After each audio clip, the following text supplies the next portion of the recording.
पापा, सैटरडे को मेरी पेरेंट्स टीचर मीटिंग है, याद रखिएगा। आप कहीं और का प्रोग्राम मत बना लीजिएगा। क्लास टीचर ने कहा है इस बार अपने पेरेंट्स को जरूर लेकर आना। मुझे तो समझ में नहीं आता है कि क्या अब हम बच्चे हैं जो टीचर ने पीटीएम में आप लोगों को बुलाया है। स्कूल वालों का भी ना दिमाग खराब हो गया है। आदित्य अपने पिता संजय से कहता है।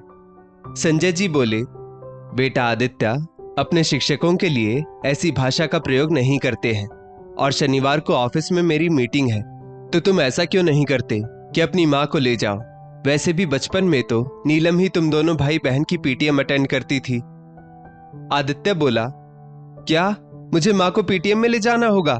नहीं नहीं, मैं उन्हें अपने साथ नहीं ले जा सकता। क्या यार पापा, आप हमारे लिए इतना भी वक्त नहीं निकाल सकते? रहने दीजिए, मैं खुद ही मैनेज कर लूंगा। आदित्य बड़बड़ाता हुआ अपने कमरे में चला गया।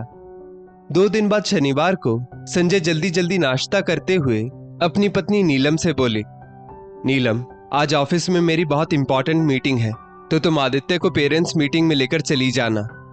नीलम ने हाँ में सहमति दे दी। फिर संजय ऑफिस के लिए निकल गए।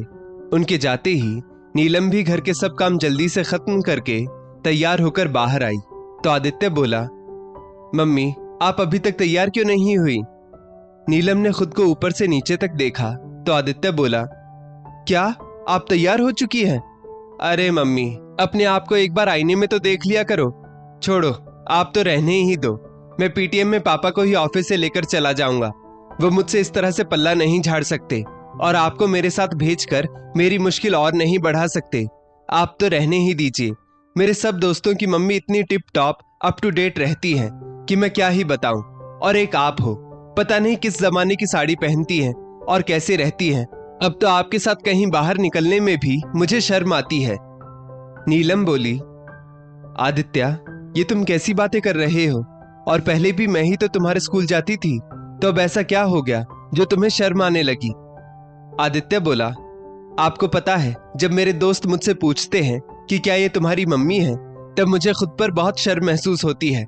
इसलिए प्लीज आप तो बस घर के काम क्या करो, मेरे साथ आने की कोई जरूरत नहीं। मैं कुछ बहाना बना दूंगा, कह दूंगा आपकी तबीयत ठीक नहीं है। इतना कह वो टेबल पर पैर रखकर टीवी देखने लगा। तभी नीलम की बेटी दिया कॉलेज से आई और आते ही अपनी माँ पर बरस पड़ी। मम्मी, आप ये सब जानबूझकर मुझे परेशान करने के लिए करती है ना? आज फिर आपने मेरे बैग में लंच बॉक्स दे दिया, और दिया भी तो अचार और पराठे। नीलम बोली, बेटा, तुम्हें कॉलेज से आते आते बहुत देर हो जाती है। अगर बीच में कुछ खाओगी नहीं तो फिर कमजोरी आ जाएगी। पढ़ाई लिखाई में भी तो बहुत मेहनत लगती है, तो बिना खाए पिए वो ताकत कहां से आएगी? दिया बोली, मम्मी, मैं 19 साल की हो गई हूं। पता है आपको, अचार की खुशबू से मेरे सभी दोस्तों के सामने मुझे कितनी शर्मिंदगी उठानी पड़ी, और मेरा कोई भी दोस्त कॉलेज में टिफिन नहीं लाता है। आपको कितनी बार समझा चुकी हूं, पर आपको तो ये बात समझ में ही नहीं आती। और एक बात और, मेरे लिए आगे से आप कुछ मत किया कीजिए। मुझे तो समझ में नहीं आता। मेरे दोस्तों की मम्मी को देखो, कैसे फर्राटेदार इंग्लिश बोलती है, और एक मेरी माँ। नीलम बोली, आखिर तुम दोनों भाई बहन को हुआ क्या है? तुम दोनों बड़े हो गए हो तो अपनी माँ की इज्जत करना भूल गए हो। और जहां तक बात बदलने की है, मैं खुद को क्यों बदलूं, जब वो सब मैं अपने बच्चों की भलाई के लिए कर रही हूं, और मुझे तो पता ही नहीं है कि आखिर खुद में बदलाव लाना क्या है। तभी आदित्य कमरे से बाहर निकला और बोला, आपको पता है, मेरे दोस्तों की माँ गाड़ी चलाती है, आधुनिकता से जीती है, और एक आप हो जिन्हें अपने दोस्तों की मम्मी से मिलवाने के लिए हमें 4 बार सोचना पड़ता है। दिया बोली, माँ, सही कह रहा है आदि, आप ये सब हरकतें करती ही क्यों हैं जो हमें आपको सुनाना पड़ता है? दिया और आदित्य की बात सुनकर नीलम एकदम सन्न रह गई। उसने तो कभी सपने में भी ऐसी कल्पना नहीं की थी कि उसके बच्चे बड़े हो जाएंगे तो अपनी माँ की इज्जत करना छोड़ देंगे। वो चुपचाप वहां से अपने कमरे में चली गई। ये सिर्फ आज की बात नहीं थी। दोनों बच्चे आए दिन अपनी माँ नीलम की बेइज्जती कर देते थे और चलते फिरते उसे कुछ भी सुना देते थे। अगले दिन जब संजय दफ्तर के लिए निकलने वाले थे तो नीलम से बोले, नीलम, आज आलू के पराठे बहुत अच्छे बने हैं। नीलम मुस्कुराकर बोली, चलिए, कम से कम आपको तो अच्छे लगे।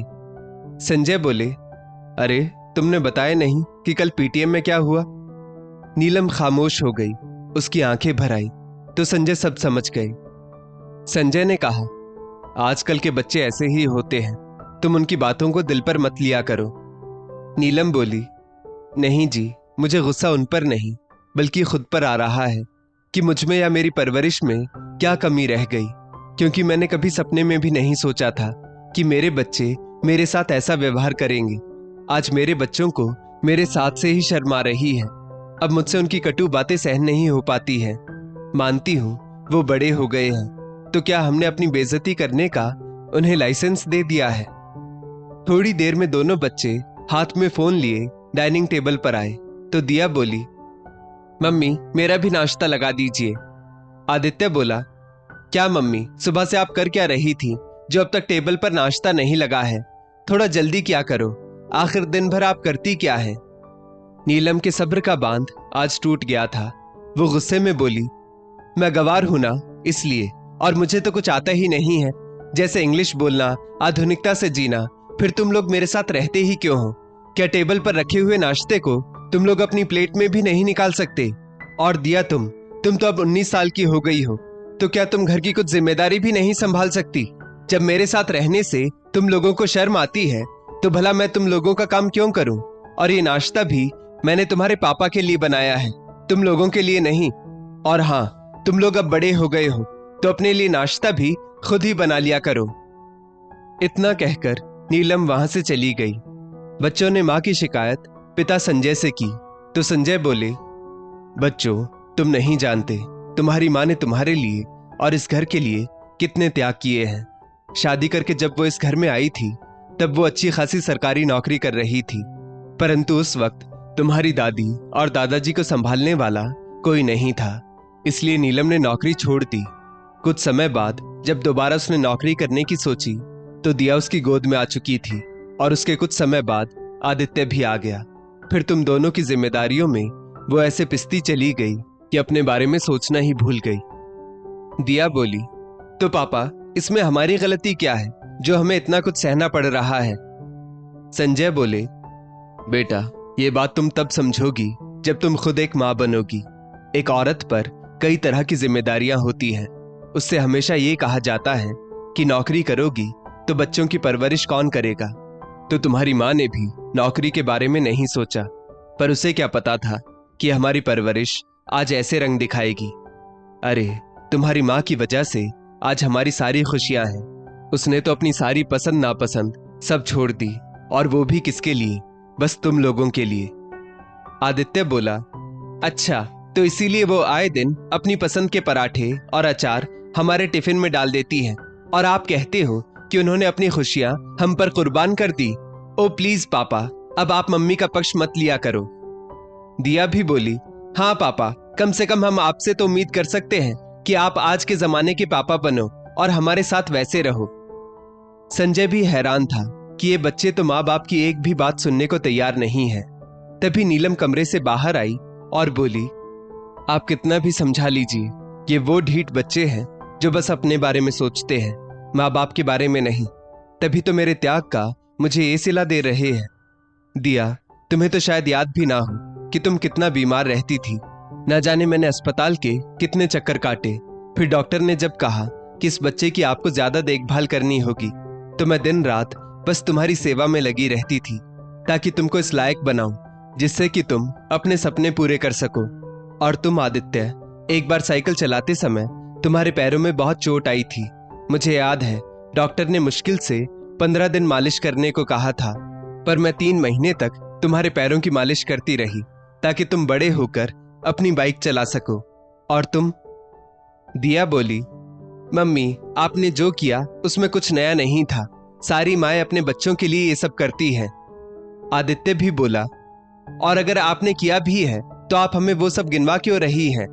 अरे हमने क्या कहा, बस इतना ही ना कि आप हमारे मामलों में हस्तक्षेप मत किया कीजिए। और जब आपने इतना कुछ किया ही है तो क्या आप आज के जमाने के हिसाब से खुद को बदल नहीं सकती? नीलम बोली, अच्छा तो तुम लोगों को इस बात से दिक्कत है कि मैं तुम्हारे कामों में हस्तक्षेप करती हूँ, या तुम्हें मेरे साथ कहीं आने जाने में शर्म आती है? तो ठीक है, आज से तुम दोनों आजाद हो। मैं ही पागल थी जो मेरे बच्चे करके दिन रात तुम लोगों की चिंता में मरी जा रही थी। जब भी तुम लोग स्कूल कॉलेज से घर आते थे तो तुम्हारे लिए बैठी रहती थी ताकि तुम्हें गर्म खाना खिला सकूं। और आज भी अगर तुम्हारे बैग में टिफिन रखती हूं तो बस इसलिए ताकि तुम्हारी सेहत पर कोई विपरीत असर ना पड़े। अरे अगर तुम लोग बाहर खाते हो तो मेरी तो मेहनत बचेगी ना।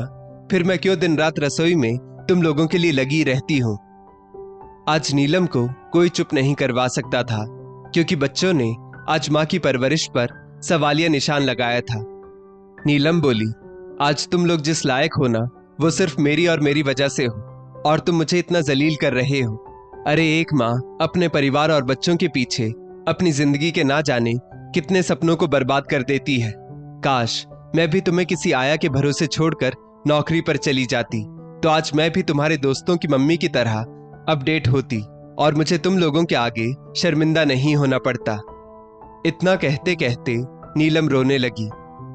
संजय अपनी जगह पर खड़े हुए और नीलम के कंधे पर हाथ रखकर बोले, नीलम, कोई समझे या ना समझे, मैं जानता हूं कि तुमने इस परिवार के लिए और इन बच्चों के लिए क्या त्याग किया है।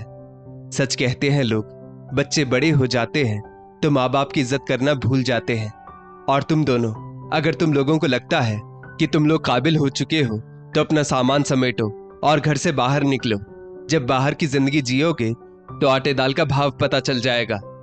दिया बोली, पापा हम तो बस। संजय बोला, खबरदार दिया, तुम इतनी भी बड़ी नहीं हुई हो कि अपनी माँ से सवाल जवाब कर सको। जिस दिन तुम अपने पैरों पर खड़ी हो जाओगी उस दिन अपने लिए फैसले खुद लेने लगना, पर मेरे घर में मेरी पत्नी का ही फैसला आखिरी फैसला होगा। और तुम आदित्य, एक काम खुद से होता नहीं है और अपनी माँ को नए तौर तरीके सिखाने चले हो। दोनों बच्चे सिर झुकाए वहां खड़े रहे। माँ तो माँ होती है, उसके सामने बच्चों को कोई डांटे चाहे वो उनका पिता ही क्यों ना हो तो माँ से बर्दाश्त नहीं होता। नीलम बोली, नहीं जी, इन्हें कुछ मत कहो, गलती मेरी थी जो मैंने सिर्फ इनकी सुख सुविधा और इस परिवार के बारे में इतना सोचा। शायद मेरी परवरिश में ही कुछ कमी रह गई होगी, मुझसे ही गलती हो गई होगी। बच्चों, हो सके तो तुम दोनों मुझे माफ कर देना और अगले जन्म में भगवान से कहना कि तुम्हें कोई पढ़ी लिखी और ढंग की मां मिले। इतना कहकर नीलम वहां से जाने लगी। दिया और आदित्य ने दौड़कर अपनी मां के पैर पकड़ लिए। दिया बोली, मम्मी हमें माफ कर दीजिए। आज हमें एहसास हो गया है कि हर बच्चे की कामयाबी के पीछे उनके माँ बाप का उनके द्वारा अनदेखा सहयोग ही होता है, वरना कोई बच्चा बुलंदियों तक अपने आप नहीं पहुंच जाता है। आदित्य बोला, मम्मी आपने आज तक हमारे लिए इतना सब कुछ किया है, बस एक लास्ट बार आप हमारे लिए हमें माफ कर दीजिए। आइंदा हम कभी भी ऐसा नहीं कहेंगे, ना सोचेंगे। प्रॉमिस करते हैं अगर हमने आज के बाद बदतमीजी की तो पापा या आप जो सजा देंगे हम उसे मंजूर करेंगे। प्लीज मम्मी हमें माफ कर दीजिए। दोनों बच्चे कान पकड़कर नीलम के सामने खड़े हो गए। वहीं बैठे संजय सब कुछ देख रहे थे। बच्चों के माफी मांगने पर संजय मुस्कुराए और इशारे में नीलम को उन्हें माफ करने के लिए बोले। नीलम ने अपनी बाहें फैलाई और दोनों बच्चों को गले से लगा लिया। एक वो दिन था और एक आज का दिन है। फिर कभी दिया और आदित्य ने अपने माता पिता के साथ बदतमीजी नहीं की, क्योंकि उन्हें जीवन का सबक मिल चुका था कि आखिर बच्चे कितने भी बड़े हो जाएं, उन्हें अपने माँ बाप की इज्जत करना नहीं भूलना चाहिए। दोस्तों, इस स्टोरी को लेकर आपकी क्या राय है, नीचे कमेंट करके जरूर बताइएगा और ऐसी ही और भी बेहतरीन वीडियोस के लिए हमारा पेज जरूर फॉलो करें। धन्यवाद।